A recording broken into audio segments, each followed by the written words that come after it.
Bienvenue dans Torian et Frank. Plusieurs sujets financiers aujourd'hui. C'est rare qu'on fait ça, mais on y va de l'avant. Nordvolt. Nordvolt. Quand même un article intéressant dans le Journal de Montréal. On revient là-dessus.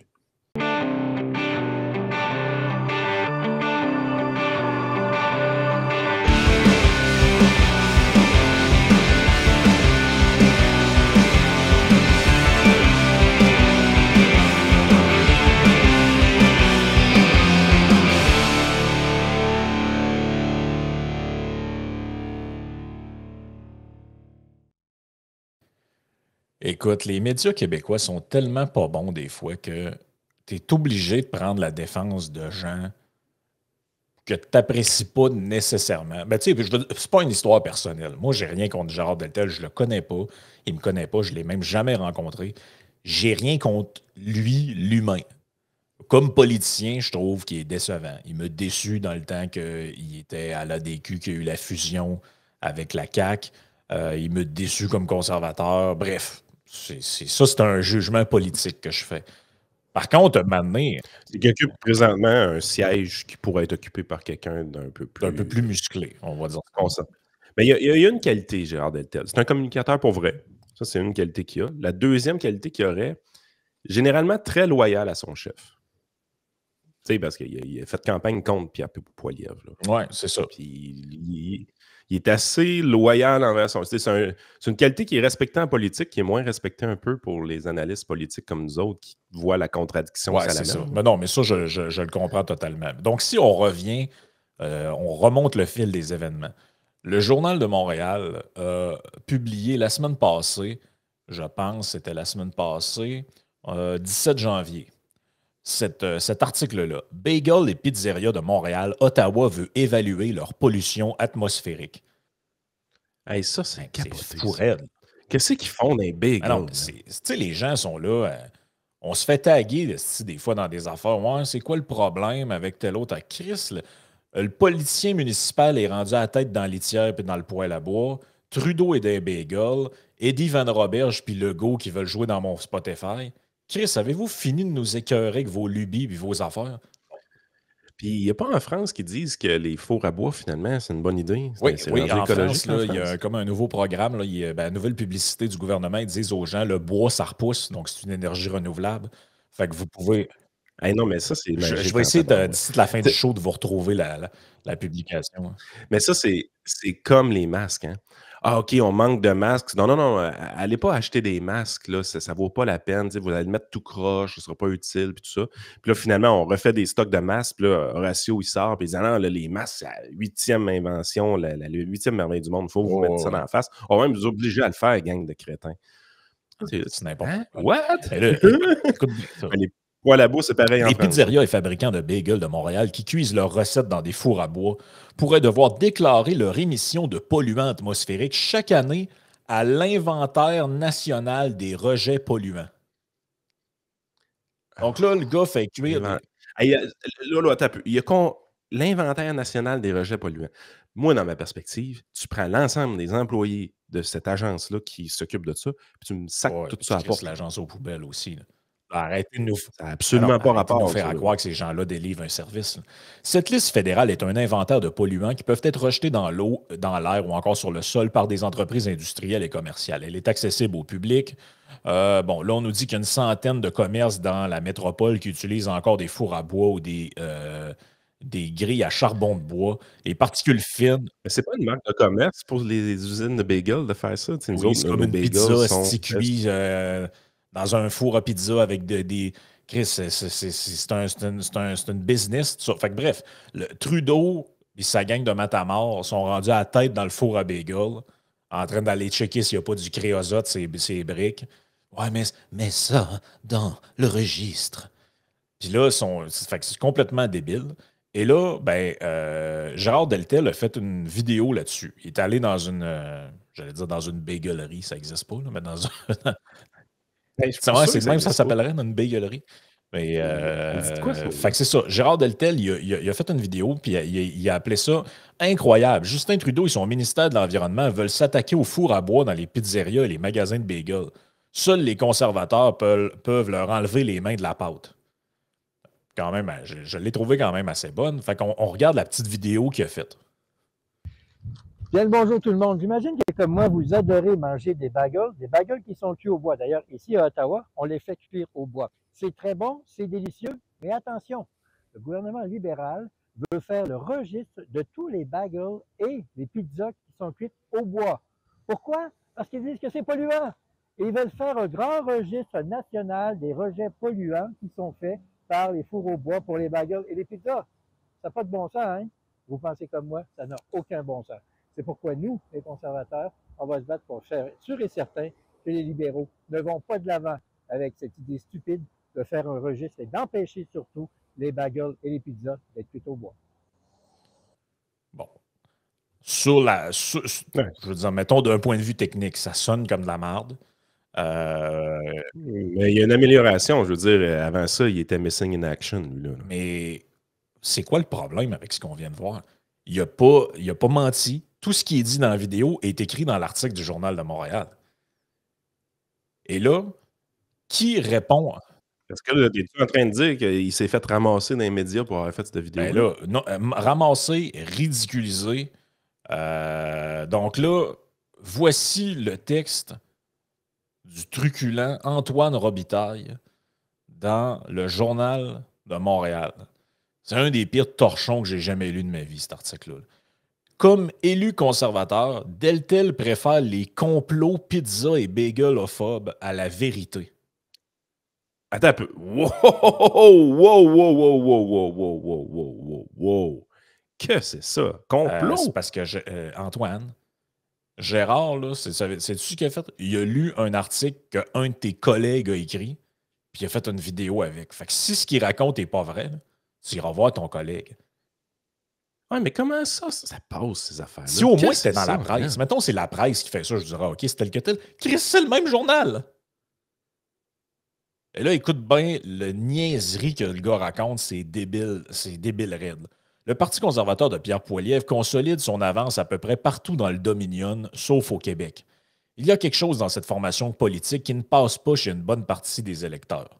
Deux aspects agacent particulièrement dans notre société distincte. Le soutien des militants et élus anti-avortement. Man, c'est quoi que l'avortement vient faire d'un bagel? On parle de fucking bagel. Puis on parle de fucking Gérard Deltel. De quoi tu parles? Là? Mais man, ils sont dans la démagogie, mais par-dessus la tête. Le gars fait une vidéo sur les bageleries à Montréal. Ben, en fait, c'était à Ottawa, de ce que je comprends dans la vidéo. Ouais, il fait une vidéo sur les bagels. Le gars trouve le moyen de parler d'avortement. Hey, puis d'après toi, de quelle autre affaire pourrait parler? Des crosseurs. L'appui des lobbies travaillant à saper le contrôle des armes à feu. Je te le dis, c'est écrit noir sur blanc. Des crosseurs. Qu'est-ce qu'ils viennent faire les armes à feu là-dedans? Là? On peut-tu le savoir? Des crosseurs. À ces deux facteurs déterminants s'ajoute désormais la manière de Poilievre de faire de la politique américaine dans le pire des sens du terme, mélange de mauvaise foi assumée, d'affirmations post-factuelles, d'identification de boucs émissaires méchants et de cas symboliques montés en épingle. De quoi qu'il parle? À l'entendre, le gouvernement Trudeau serait en croisade contre les fours à bois. Le chef a fait un point de presse remarqué, non sans pointe d'humour, dans un restaurant à côté d'un four à pizza. Justin était encore une fois accusé de tous les maux. Oui, mais c'est vrai. C'est ce qui est écrit dans l'article que le fédéral songe à empêcher ce genre de truc. Puis pourquoi vous pensez qu'il lui demande d'être sur un registre? Voyons voir. Bono Marchand à Québec là, qui veut faire qui fait un registre des poêles à bois. Là. Pourquoi vous pensez qu'il fait ça? Ben, c'est parce qu'en 2030, ils veulent les enlever. Regardons ça. Fait que la bagelerie qui s'inscrit sur le registre de marde à Trudeau, c'est quoi que vous pensez qu'il va se passer dans 3, 4, 5, 10 ans? Écoute, ça fait longtemps qu'il se passe de quoi au niveau des rapports d'impôts. Depuis quelques années, si tu vends une propriété, tu dois l'inscrire, même si officiellement, tu ne reçois pas de taxation par rapport à ça. Ben, il y a bien du monde dans l'industrie de la finance qui disent que le fédéral est à quelques années de décider d'imposer un gain de capital sur notre résidence principale. Tout le monde est persuadé que ça va arriver d'ici quelques années. Parce qu'ils nous demandent la question sur le rapport d'impôt alors qu'on n'est pas taxé là-dessus. On sait comment que le gouvernement fédéral marche. C'est un modus operandi. Oui. On ramasse l'information, puis éventuellement, on fait le programme. Présentement, les employeurs, en 2023, 31 décembre 2023, on a une nouvelle question à répondre sur nos rapports d'impôt qu'on soumet. En fait, pas le rapport d'impôt, mais le rapport de T4 qu'on envoie au fédéral. La question est la suivante. Le régime dentaire de vos employés, c'est lequel? Moi, par exemple, pour les productions Yann et Frank, Joey, qui est un nouvel employé qui n'avait pas encore accès à notre programme d'assurance, ben lui, j'ai dit qu'il n'y en avait aucun. Puis Frank, qui avait accès au programme d'assurance, j'ai dit, ben lui, il y en avait un pour sa famille. Je viens de remplir ça. Mais pourquoi vous pensez, c'est quoi qui s'en vient après ça? Ben, c'est l'assurance dentaire fédérale qui s'en vient. Voyons, Stifi, il marche tout le temps de même, le fédéral. C'est pas un complot. Intervention clownesque. Indignation artificielle. Si le député avait respecté son ancien métier et non la méthode Poilievre, il aurait passé son tour. Non. Non, mais c'est pas un journaliste. Non, aucun État profond ne cherche à empêcher la cuisson au bois. Wow. Attends un peu. Moi, les affaires d'État profond, de Deep State, puis tout ça, du conspi, puis du complotisme, je suis très sensible à ça. Puis je le vois quand un député va là, ou un militant va là, ou un commentateur va là. Je le vois très facilement. Il y a zéro ça dans ce que tu as Il n'y a pas d'affaire de Deep State. Qui est clownesque dans tout ça, c'est cet article de marde, là. Qu'est-ce que c'est ça? C'est un article de crosseur. C'est l'enfer. Puis lui, il arrive, il dit en plus, Deltel n'a pas utilisé les normes d'éthique de son... Man, Antoine, as-tu regardé ton texte? Tu trouves vraiment que c'est un article de journalisme, ce que tu fais? Ah, c'est n'importe quoi. Fuck off, man! Ben, s'il trouve que c'est un article de journaliste qui contacte son propre collègue, qui a écrit le texte, et qui nous disent que ce texte-là, c'est de la merde. Non, tiens donc, c'est un texte de l'agence QMI. Antoine Robitaille, ben, il nous dit que l'agence QMI, c'est de la merde. Mais c'est tellement crosseur comme façon d'écrire et de déformer la réalité. Il a mixé l'avortement, il a mixé le port d'armes, il a mixé le trumpisme au travers, il a mixé l'américanisation de la politique conservatrice. Oui. Je veux dire, c'est des liners d'un spin doctor libéral. Carrément, là. Je vais juste reprendre un truc qui est écrit dans le premier texte qui nous parle de cette nouvelle-là. On nous dit que le fédéral leur songe à obliger ces gens-là à être sur cette liste-là. Et cette liste-là, qu'est-ce qu'elle fait? Elle fait un inventaire de polluants, OK? Phrase suivante. Les particules fines lors de ce type de combustion peuvent cependant participer à des épisodes de smog et être nocives pour la santé. Chris, es-tu capable de faire 1 + 1 + 1, lui? Non, tu vois bien que c'est écrit dans le ciel que si tu mets ton affaire sur la liste, ça va finir tôt ou tard par une interdiction ou au minimum un petit clin du gouvernement qui va débarquer en disant « Ben là, c'est plus aux normes, faudrait que tu te rachètes une autre affaire. » Puis, voyons, mais ils sont donc bien naïfs, eux autres. Puis, à un moment donné, là, on peut-tu le dire une chose? On n'est plus dans un dôme. On sait exactement ce qui se passe ailleurs dans le monde, puis à différents paliers politiques municipaux. Mettons que j'arrive, je mets interdiction des poêles à bois. Les foyers au bois, décoratifs ou d'ambiance, seront interdits éventuellement. Les poêles à bois non certifiés seront interdits à Québec. Se chauffer au bois sera-t-il bientôt interdit à CQC? Ville de Québec. Mettons qu'on va, mais je tape Europe, disons. Parce que ces niaiseries-là, ça a dû commencer en Europe. Ah, c'est sûr que oui. C'est de la grosse recherche, moi, là. C'est sûr que ça a commencé en Europe. Le chauffage au bois serait-il bientôt interdit? France, 11 avril 2023. Ah. Poêle au bois, poêle au pellet et feu ouvert devront émettre moins de substances nocives. Des nouvelles restrictions pour le chauffage au bois, 8 juillet 2019. Là, on est à quel endroit? Vous voyez bien, on sait que ça sent. De plus en plus de Bruxellois s'équipent pour se chauffer. La seule interdiction qui devrait être d'application en 2025 concerne l'installation de chauffage de centrales au bois. À Bruxelles, en 2025, c'est fini le chauffage au bois. Vous voyez, ça prend 2 secondes à trouver sur Google ces affaires-là. Là.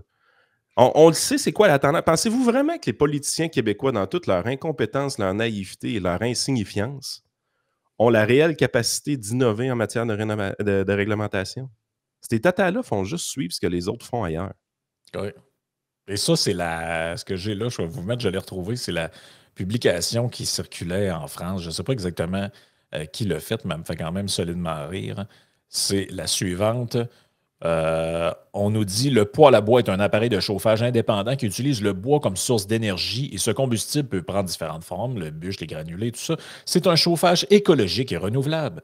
Car le poêle à bois utilise une énergie renouvelable et locale. Ah, le local, je ne l'avais pas vu venir, celle-là. Le bois, à l'inverse des énergies fossiles, pétrole, gaz, etc., qui s'épuisent à mesure que l'on les utilise, le bois peut être replanté et on en trouve sur tout le territoire français. N'est-ce pas là? Magnifique, chers auditeurs. Écoute, il y a de la malhonnêteté intellectuelle incroyable d'Antoine Robitaille là-dessus. C'est incroyable. C'est un des pires textes que j'ai jamais lu de ma vie. Ça se qualifie pour être José Legault-esque, cette affaire-là. Ah oui, regarde. Mais en fait, c'est du genre de truc que je me serais attendu dans la presse, là, sous la plume de... C'est vrai, il n'a même pas été nominé dans les Dômes d'Or 2023. Je pense que... là, ça s'enligne. Mettez ça dans les archives, quelqu'un, là. Ça s'enligne bien pour ça, j'ai envie de vous dire. Écoute, il y avait un article intéressant dans le Wall Street Journal ce matin. J'aime bien lire le Wall Street Journal en me levant. C'est un peu aride des fois, mais quand même. Qui nous parle de Jerome Powell, donc le gouverneur de la Réserve fédérale aux États-Unis, qui subit, dans le fond, on nous dit qu'il y a des très fortes chances qu'il subisse des pressions politiques parce que là, vous savez qu'on est dans une année électorale. Il y a toujours aux États-Unis l'idée que le président est responsable de la merde qui se passe ou des bonnes affaires qui se passent. C'est un peu fou. Ce qui est un peu fou, là. Mais bref, donc là, si les taux sont maintenus ou si les taux d'intérêt sont baissent, ben ça va influencer le cours des choses dans l'économie. Mais techniquement, le gars de la Réserve fédérale, lui, il n'est pas censé de se préoccuper des élections. Il est censé de se préoccuper de l'inflation puis de l'économie. Sauf que sa nomination, comme elle est politique, parce que c'est le président, je pense, qui nomme le gouverneur de la Réserve fédérale, le boss de la Réserve fédérale. Donc là, on nous dit, Powell navigue dans des eaux toxiques en ce moment. Écoutez, quand la renomination de Powell est arrivée, ce n'est pas le bon terme que j'utilise, mais vous comprenez un peu l'idée, il fallait avoir sa confirmation qui renouvelait son mandat. Il n'avait pas vraiment commencé à être intense sur l'inflation avant ça, là. Non, c'est ça. Il était très, très, très tranquille. Après ça, il a été confirmé, puis soudainement, il est apparu, hey, là, l'inflation, c'est grave, puis on va augmenter les taux. Là, donc là, on nous dit Jerome Powell doit décider quand réduire les taux d'intérêt. Et c'est très difficile. Trop tôt, l'inflation pourra à nouveau augmenter. Trop tard, le chômage pourrait augmenter. Le défi est doublement difficile cette année parce qu'il relève sous le feu de la politique d'une année électorale. Les alliés de l'ancien président Donald Trump, le favori républicain, ont déjà fait valoir que la Banque centrale cherchait à aider le président Biden en envoyant le signal que des coupes étaient à venir. Pendant ce temps, certains démocrates, à l'intérieur comme à l'extérieur de l'aile ouest parlementaire, craignent que les perspectives de réélection du président actuel ne soient compromises par une banque centrale qui maintient des taux trop élevés pendant trop longtemps après que la Fed et l'administration aient mal évalué l'inflation. Je ne voudrais pas être assis dans cette chaise-là. En fait, moi, ce que je sens quand même, parce que c'est quelque chose que je suis beaucoup, je ne sens pas qu'il céderait tant que ça aux pressions politiques. Présentement, le problème qu'ils ont, parce que c'est des économistes, là, c'est quand même assez difficile de prendre ces décisions-là parce qu'il y a un lag. Tu implantes une politique de taux monétaire et avant d'en voir réellement les effets, ça prend du temps. Donc, quand ils augmentent les taux d'intérêt très, très, très rapidement, en 2022 surtout, on ne voit pas d'effet dans l'immédiat. Il faut attendre quand même la mi de l'année 2023 avant réellement sentir que l'inflation casse. On avait grimpé quasiment à 8 de mémoire, puis là, on a fini l'année à 3 puis en janvier, ça a remonté. Les chiffres de décembre, en fait, ont remonté 3,4. 3,4, je pense que c'est Canada, 3,9 aux States.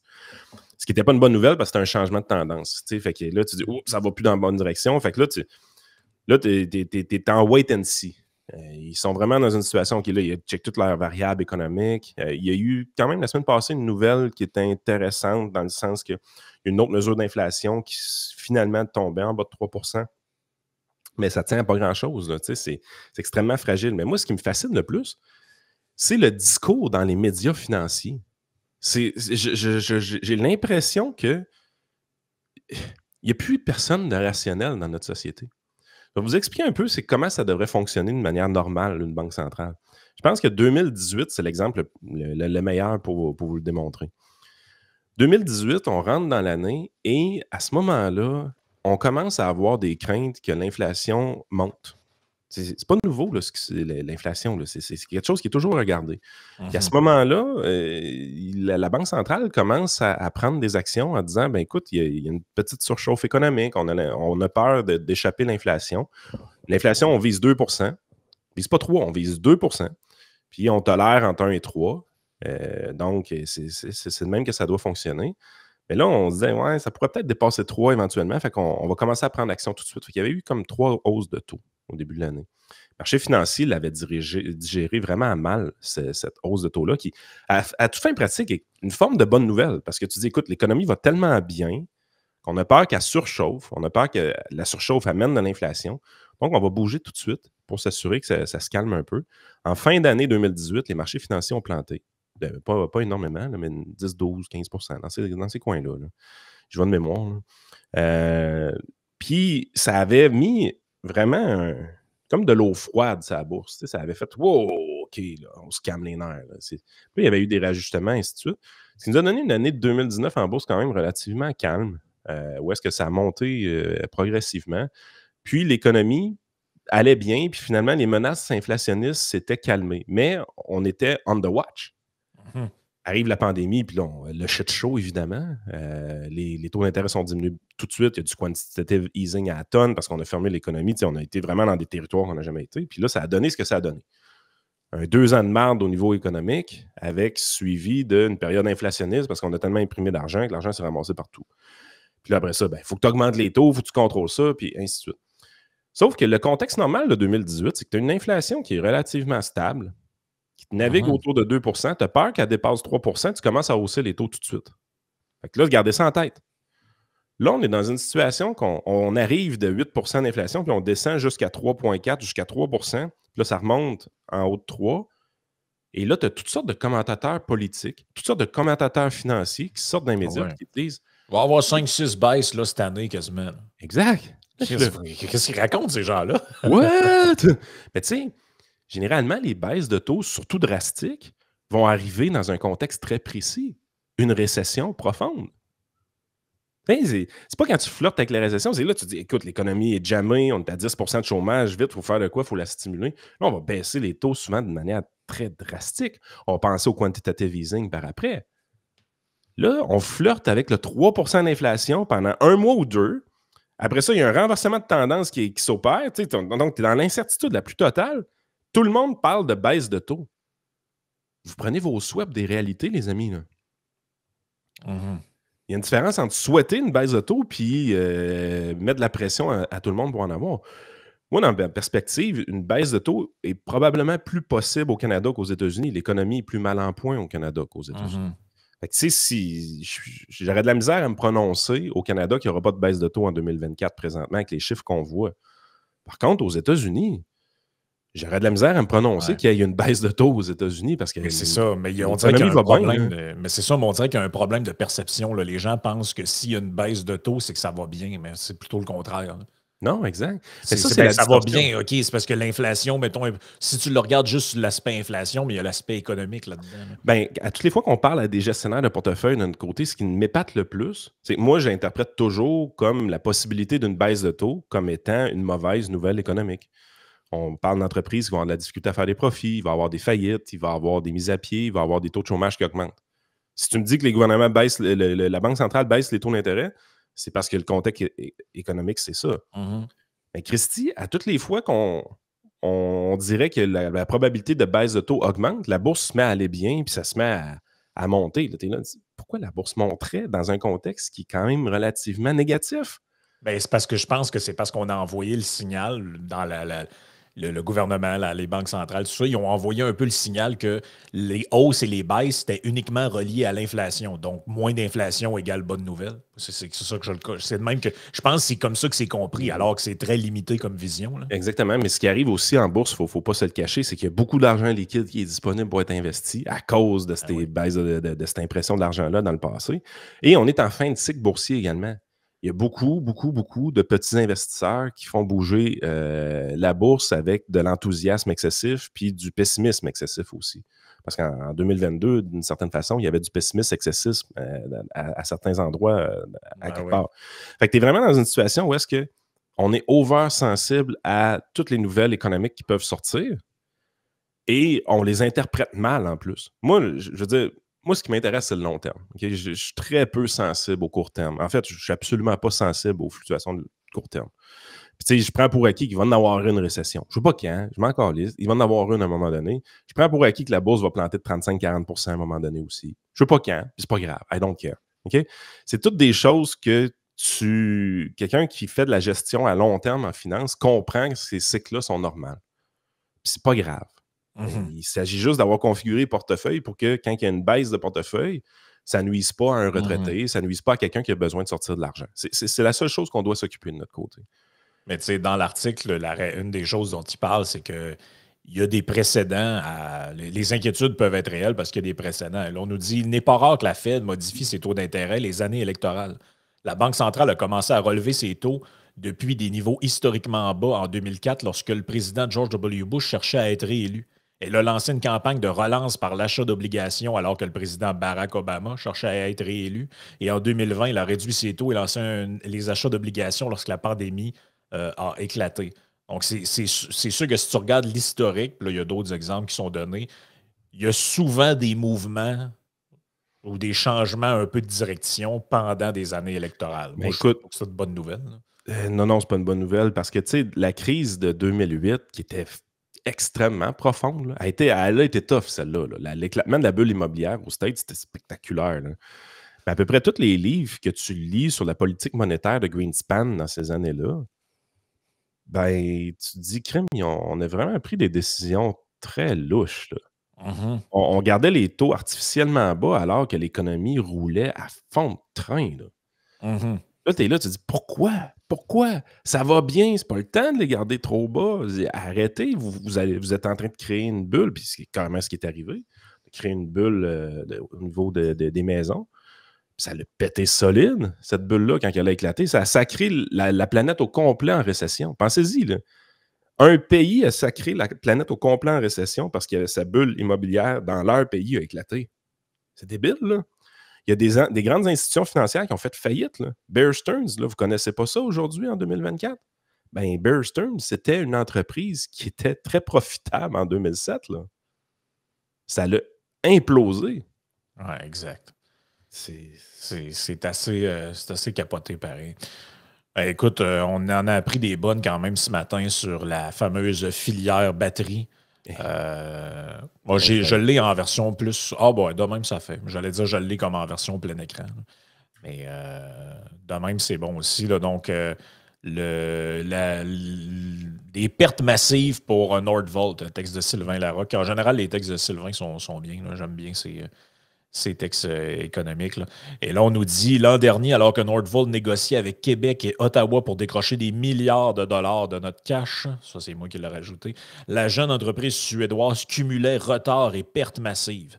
Parce que ça, c'est le bout que les gens n'ont pas compris. Hein? Nordvolt, c'est pas une compagnie qui a une grande réputation internationale établie depuis des décennies. Là. Non. C'est une petite compagnie start-up. Là. Au cours des 9 premiers mois de 2023, Nordvolt a subi une perte colossale d'environ 1,4 milliard, soit plus de 8 fois celle enregistrée pendant la même période en 2022. Donc, c'est une entreprise qui, fondamentalement, fait des pertes financières à chaque année. Pas pour rien qu'on finance ça à 7 milliards de dollars sur 7 ans, là. Quelque chose de même. Ces chiffres viennent d'un article publié en décembre par le journal financier suédois Dagens Industri, qui a obtenu le rapport du 3e trimestre 2023 de Nordvolt. Parce que je ne me trompe pas, Nordvolt n'est pas inscrite en bourse. Ce qui fait en sorte que normalement, ces chiffres sont quand même durs à obtenir. Fait que Dagens l'ont eu. Puis le journaliste économique du Journal de Montréal a fait une belle job. On chiale après les journalistes souvent. Antoine Robitaille méritait de se faire passer d'un tordeur un matin. Mais lui mérite de... C'est ça du journalisme. Ça, ce qu'on est en train de lire, là, c'est du vrai journalisme. J'apprécie beaucoup ce genre de journalisme-là, personnellement. Les mauvais résultats financiers de Nordvolt s'expliquent en bonne partie par la faible production de la seule usine de l'entreprise, située à quelque part en Suède, et par ses importants stocks de lithium de nickel et de cobalt dont la valeur a plongé. Parce que, rappelez-vous, avec le retrait de l'industrie automobile, tranquillement, pas vite, des batteries, ben, ces matières-là ne vont pas bien. Laissez continuer, Frank, s'il te plaît. Yann est en train de s'étouffer. Donc, c'est ça. Là, on nous dit que ça va vraiment pas bien pour cette business-là. Les livraisons ont été problématiques. Là, on nous dit lors de l'annonce de la construction de l'usine en 2017, il était prévu que des installations fonctionneraient à plein rendement en 2023. Et cet objectif a été reporté plusieurs fois et Nordvolt, c'est maintenant 2025 pour l'atteindre. Il y a un gros client de Nordvolt qui est une entreprise de camions, Scania. Eux autres sont en sacrifice après. C'est parce qu'ils ne sont pas capables de livrer eux-mêmes les promesses qu'ils ont faites parce que Nordvolt ne livre pas les batteries. C'est assez capoté quand tu y penses.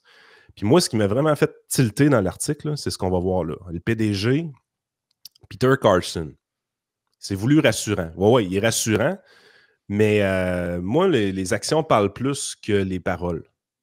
Quand on descend à ça, puis j'aurais aimé ça que ce soit plus haut dans l'article parce que moi, j'ai vraiment accroché là-dessus. Où c'est qu'on le dit? C'est vraiment bas dans l'article. Malheureusement, ça devrait être plus haut. Le PDG a vendu pour plus de 25 millions d'actions. Ça, là, moi, mon tableau de bord, il flash rouge, bien raide quand je vois quelque chose comme ça. Ce que je vois, c'est que le PDG a vendu son projet à beaucoup d'actionnaires, a été financé par ces actionnaires-là d'une manière assez importante. Puis on a la liste des actionnaires un peu plus bas. C'est des grosses entreprises qui ont financé Nordvolt. Mm-hmm. Dont Scania, je pense, qui ont mis de l'argent là-dedans. Puis lui, il y avait un pourcentage d'actions de son entreprise. Dites-vous une affaire. Mettons que tu es dans une entreprise en pleine croissance qui s'apprête à signer des méga contrats avec des partenaires financiers majeurs au niveau de l'industrie à batterie, qui serait techniquement, on nous dit, une révolution dans le monde de l'automobile, qui serait la manne tant souhaitée par tous, qui présentement, cette entreprise-là fait des déficits. Tu te dis, il y a des chances que les actions que tu possèdes, tu considères qu'elles soient très précieuses puis que tu aimerais les garder très longtemps pour t'assurer que ça vale 10, 15, 20, 30, 100 fois plus que ce que ça vaut aujourd'hui. Regardez le titre boursier de Apple, par exemple, ou de Google à leur émission en bourse. Vous allez vous rendre compte que la personne qui les a achetés au début et qui les a gardés longtemps, ça valait la peine. Puis dites-vous que la personne qui les a achetés, quand c'est rentré en bourse, ça les a payés pas mal plus cher que les pères fondateurs de l'entreprise. Ben oui, ben oui. Fait que toi, tu es un fondateur de l'entreprise, tu es un PDG de l'entreprise.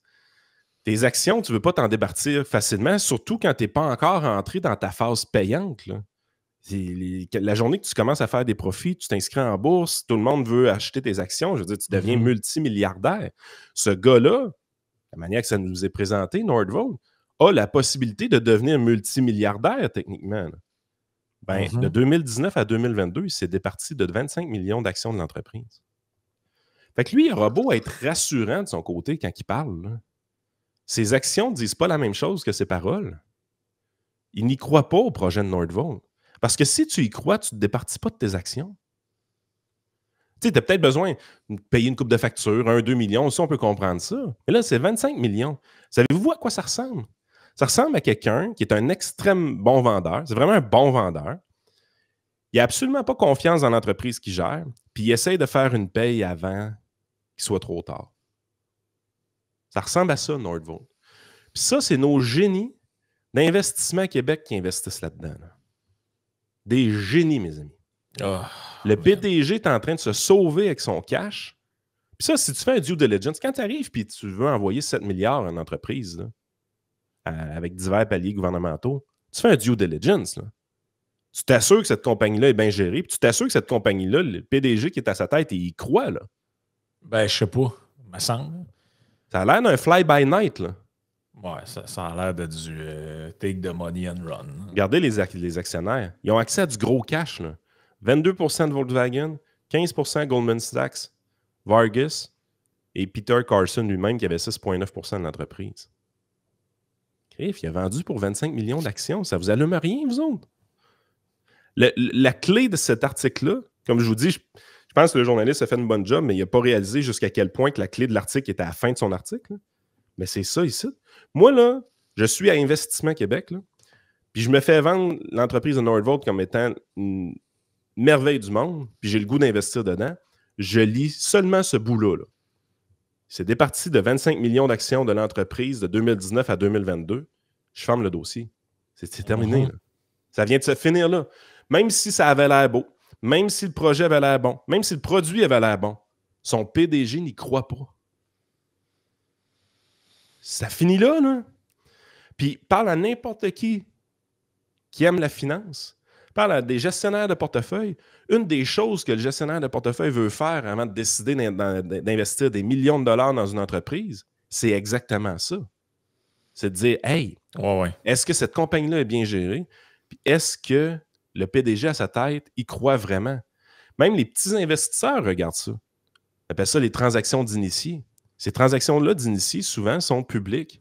Quand tu vois un gestionnaire d'entreprise qui est en train de liquider ses stocks, c'est qu'il essaye de faire une passe de cash avant que ça ne vaille plus rien.